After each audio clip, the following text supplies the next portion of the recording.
Salut à tous, c'est Alchimiste, bienvenue pour une nouvelle game critique consacrée aujourd'hui, Super Mario 3D World plus Bowser Fury qui débarque sur la Nintendo Switch.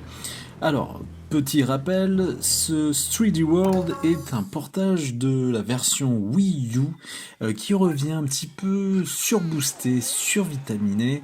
On fera un petit peu, on va dire, état des choses un petit peu plus tard dans la vidéo. Là, on va se concentrer sur le nouveau mode, le nouveau jeu Bowser Fury, qui est un monde, un jeu, on va dire ça, à part entière, puisqu'il a des mécaniques propres et il se distingue quand même de 3D World dans la mécanique même de son univers.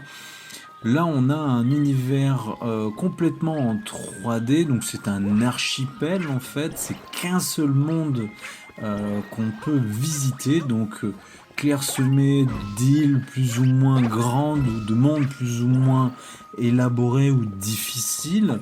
La caméra est en 360 degrés et bien sûr vous retrouvez, comme vous voyez un petit peu, le chat de Mario, puisque l'idée c'est de revisiter en fait certaines mécaniques de 3D World dans un autre univers, tout en reprenant les assets forcément de celui-ci.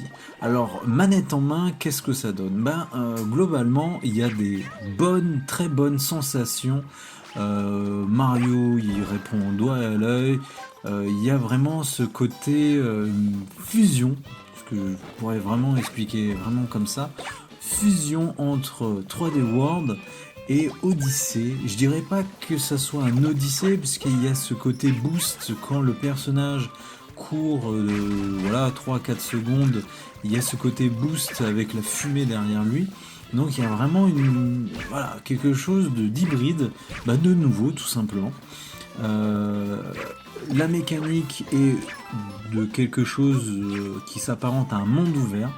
Ce qui est intéressant, c'est qu'on peut refaire plusieurs fois les mêmes niveaux avec des objectifs différents. Donc ça, c'est plutôt cool.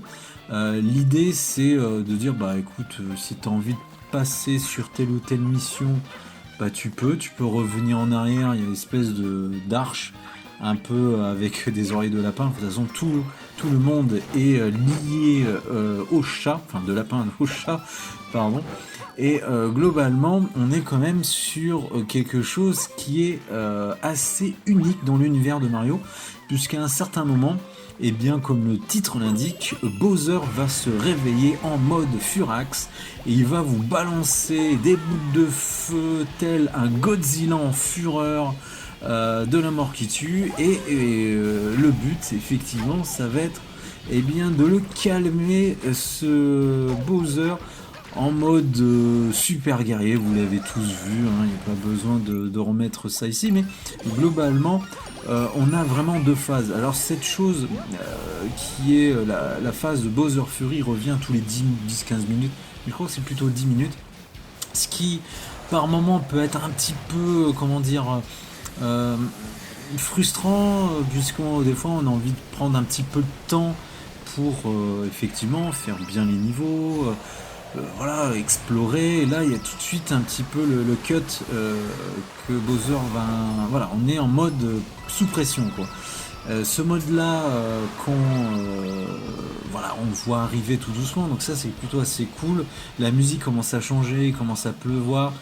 Et puis après, on a vraiment le glitch qui nous permet de revoir Bowser vraiment géant. Et puis voilà, on peut l'esquiver, pas besoin d'aller à la confrontation. Mais voilà un petit peu l'état d'esprit du jeu. Et voilà comment est articulé tout ce monde-là. Et vous allez tout simplement récupérer tous les collectibles qu'il faut. Alors là, on n'a plus d'étoiles, il n'y a plus de lune, c'est des astres félins. Peu importe, ça revient à la même chose.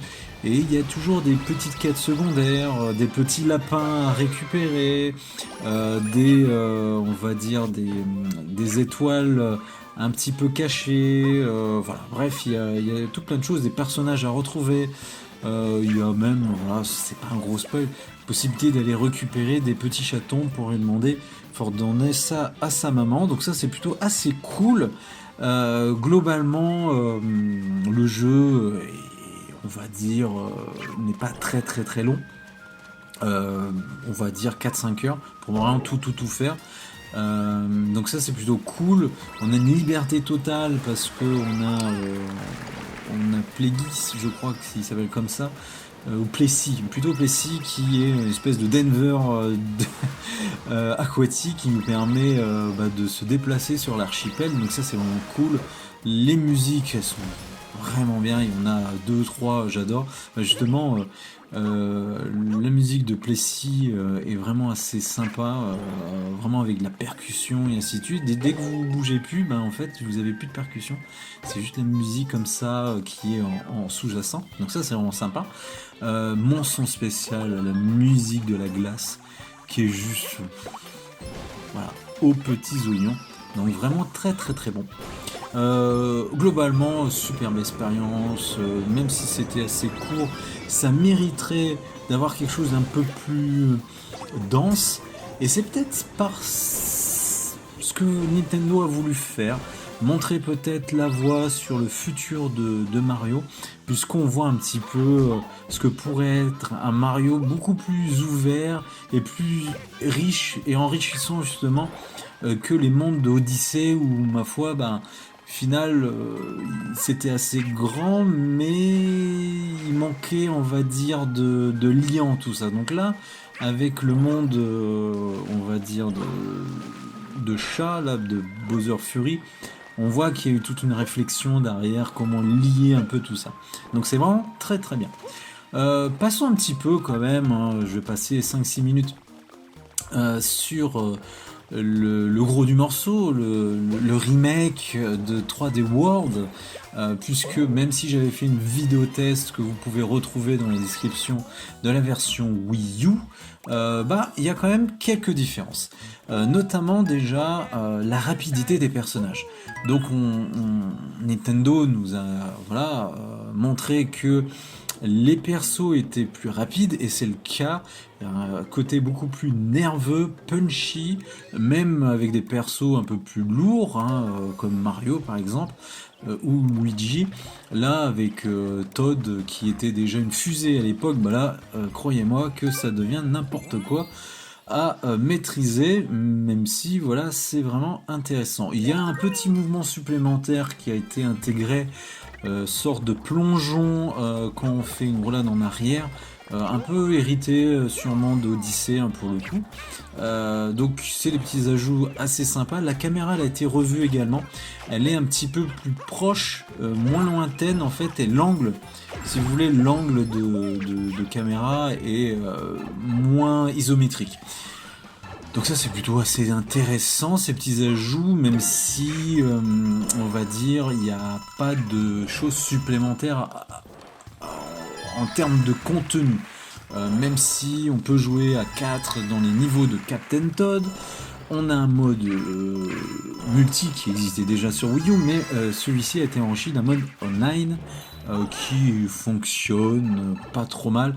Même si on regrette un petit peu qu'il n'y ait pas un système de matchmaking au lieu de jouer que avec ses amis. Voilà à peu près. Globalement, le jeu reste toujours une petite pépite, sorte de transposition d'un Mario 2D en isométrique 3D, quoi. Donc ça, c'est plutôt assez cool, très généreux, très long. Qui fera plaisir à tous ceux qui n'ont pas du tout fait sur la version Wii U, et croyez-moi, il y en a un paquet vu le nombre de Switch qui a été vendu. Croyez-moi, pour beaucoup de personnes, ce titre va être du camembert ou en barre, bien sûr, un bon petit camembert bien coulant en mode hiver. Plus sérieusement, c'est un gros titre, l'un des meilleurs jeux 3D pour sa richesse, pour sa générosité. Quand vous pensez que c'est fini, non, c'est pas fini. Manque peut-être, moi j'aurais voulu avoir un petit mode de difficulté supplémentaire. Bref, c'en est pas là, mais globalement, le jeu est quand même assez stable, plus stable que la version Wii U. Il y a moins de ralentissement, même si par moment, à plusieurs, on peut avoir quelques petits freezes, mais rien de bien gênant pour le coup. Donc voilà. Voilà un peu mon avis. Bowser Fury vraiment l'éclate. Belle promesse pour l'avenir de la franchise. 3D World, bah écoutez, il était déjà énorme à l'époque. Ben là, il le reste. Et il est un petit peu magnifié. Tant mieux. En plus, on peut y jouer partout, hein. Merci la Switch. Donc l'un des meilleurs jeux 3D de la licence Mario dans les mains, rien que ça, c'est vraiment assez cool. Donc voilà un petit peu pour mon avis. Bah, je vous laisse regarder d'autres vidéos sur les jeux, les mangas et autres. Je vous dis à plus tard. N'hésitez pas à commenter, à liker, à mettre un petit pouce bleu, c'est important, ça permet à la vidéo et à la chaîne de se faire connaître. Et sur ce, je vous dis à bientôt. Salut, salut!